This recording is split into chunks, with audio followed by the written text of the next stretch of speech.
मित्रांनो, ज्या चुकीबद्दल मी बोलतोय ती चूक मी आता ह्या काही पहिल्या सेकंदांमध्ये करून सुद्धा टाकली। तुमच्या लक्षात आलेली आहे का ती चूक? आलेली असेल तर कॉमेंटमध्ये नक्की सांगा, आणि जर नसेल आलेली तर चॅनलला सबस्क्राईब करा आणि हा व्हिडिओ शेवटपर्यंत बघा। कारण कोल्ड स्टार्टमध्ये म्हणजे जेव्हा आपण पहिल्यांदा दिवसात गाडी चालू करतो तेव्हा ज्या चुका आपण करतो आणि ज्याच्यामुळे इंजिनवरती खूप निगेटिव्ह परिणाम होतो, इंजिनचा लाईफ कमी होतो, अनेक समस्या येतात, ह्या येऊ नये याच्यासाठी काय करायचंय ते मी या व्हिडिओमध्ये सांगितलंय।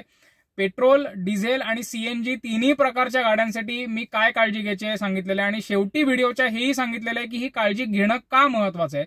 त्यामुळे व्हिडिओ शेवटपर्यंत बघा। व्हिडिओमध्ये मी तुमचं स्वागत करतो। चला तर मग। तर मित्रांनो, आपण आता गाडीत बसलेलो आहोत। ज्या गाडीत आपण बसलेलो आहोत त्याला आता इग्निशन येत नाहीये, स्टार्ट स्टॉपचं बटन येतं।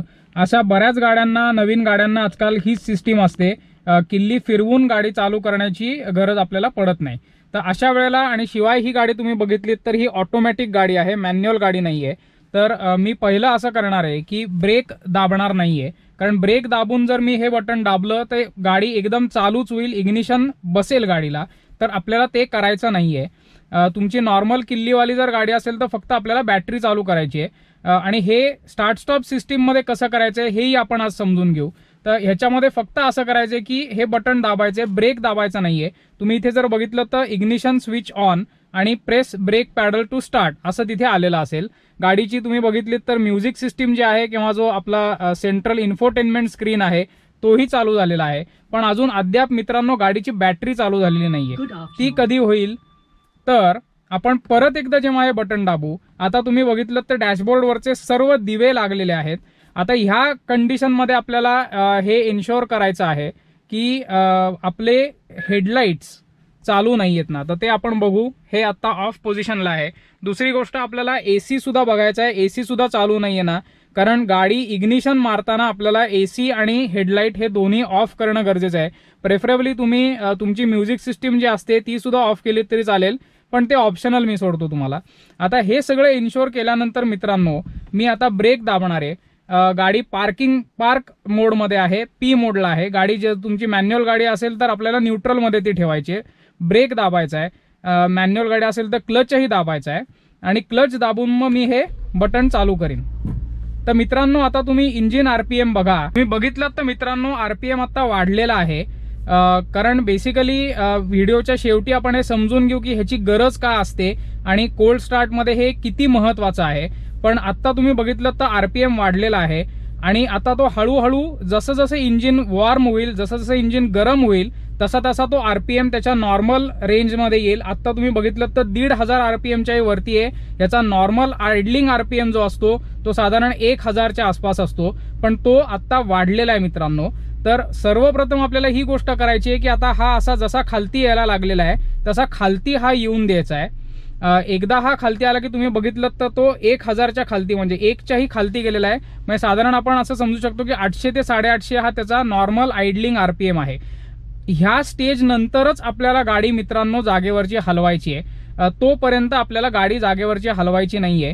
आता मित्रांनो मी गाडी ड्राईव्ह मोडला घेतो। तुमची मॅन्युअल गाडी असेल तर फर्स्ट गिअर टाकायचा आहे, आणि मग मी गाडी चालू करतो।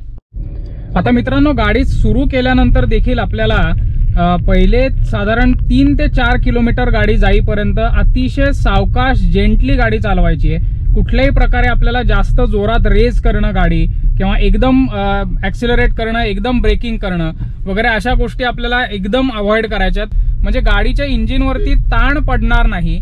पहिल्या 2 ते 3 किलोमीटरमध्ये गाडीच्या इंजिनवरती कुठलाही ताण पडणार नाही ह्याची आपल्याला काळजी घ्यायची आहे। आपला टेम्परेचर इंडिकेटर तुम्ही बघू शकता इकडे, म्हणजे इंजिन टेम्परेचर दाखवणारा काटा तो अजून कोल्डच्या जवळ आहे, म्हणजे सीच्या जवळ आहे। अजून इंजिन आपलं गार आहे, ते थोडंसं गरम व्हावं लागतं, वॉर्म व्हावं लागतं। ह्याची सगळ्याची कारणं मी व्हिडिओच्या शेवटी सांगितलेली आहेत, त्याच्यामुळे व्हिडिओ शेवटपर्यंत बघायचा मित्रांनो, स्किप करायचा नाहीये। तसंच मित्रांनो ह्या पहिल्या मी जे 3 ते 4 किलोमीटर सांगितलं ह्याच्यामध्ये आपल्याला शक्यतो एसी सुद्धा लावायचा नाहीये, कारण एसीचा जो कॉम्प्रेसर आहे तो सुद्धा इंजिनवरती अतिरिक्त लोड टाकणार आहे। तर त्याच्यामुळे ही काळजी आपल्याला घ्यायची आहे। रात्र असेल तर ऑफकोर्स तुम्ही गाडी चालू केल्यानंतर, इग्निशन चालू केल्यानंतर हेडलाइट्स इमिजिएटली लावू शकता, कारण बऱ्याचदा असं होतं की हॅलोजन हेडलाईट्स किंवा तुमच्या गाडीमध्ये जर झेनॉन वगैरे हेडलाईट्स असतील तर इग्निशन चालू करताना ते उडण्याची शक्यता असते, त्याच्यामुळे ही आपल्याला काळजी घ्यायची आहे. तसंच बॅटरीवरतीही जास्त लोड येतो, म्हणून आपल्याला ते करायचं आहे. आणि कम्फर्टेबली एक 4 ते 5 किलोमीटर तुम्ही गाडी चालवा. इंजिन टेम्परेचर व्यवस्थित नॉर्मलला आल्यानंतर किंवा साधारण मध्याच्या जवळ आल्यानंतर तुम्ही AC लावू शकता. ज्या गाड्यांमध्ये टेम्परेचर इंडिकेटर नाहीये त्या गाड्यांना पण हा तुम्ही रूल फॉलो करू शकता की 4 ते 5 किलोमीटर किंवा अगदी पहिले एक 10-15 मिनिटं आपल्याला AC लावायचा नाहीये आणि गाडी जेंटली चालवायची. तुमच्याकडे जर CNG गाडी असेल तर काय विशेष काळजी घ्यायची आहे, तर आपल्याला CNG मोडवरती गाडी चालू करायची नाहीये. तुमची जर गाडी फॅक्टरी फिटेड CNG येत असेल तर आजकाल काही गाड्यांना ती फॅसिलिटी आलेली आहे की ऑन CNG सुद्धा गाडी चालू होते, पण बऱ्याचशा म्हणजे 90% गाड्यांना ही फॅसिलिटी नसते. आणि जर तुम्ही बाहेरून CNG लावून घेतलेला असेल तर तुम्हाला हे लक्षातच ठेवावं लागेल की गाडी चालू करताना आपल्याला पेट्रोल मोडवरती चालू करायची आहे, CNG वरती चालू करायची नाहीये. दुसरी गोष्ट, CNG ला इंजिन गरम होण्यासाठी अजून थोडासा कालावधी द्यावा लागतो. तर पहिले एक साधारण 4 ते 5 किलोमीटर आपल्याला शक्यतो पेट्रोलवरतीच गाडी चालवायची आहे, त्याच्यानंतर मग CNG ला शिफ्ट करायचंय. फॅक्टरी फिटेड CNG असेल तर हे आपोआपच होतं, तुम्हाला त्याची वेगळी काही गोष्टी कराव्या लागत नाहीत. आणि बाकी जी सगळी काळजी सांगितली AC बद्दलची किंवा हेडलाईट बद्दलची, तर ती CNG साठी सुद्धा कॉमन आहे.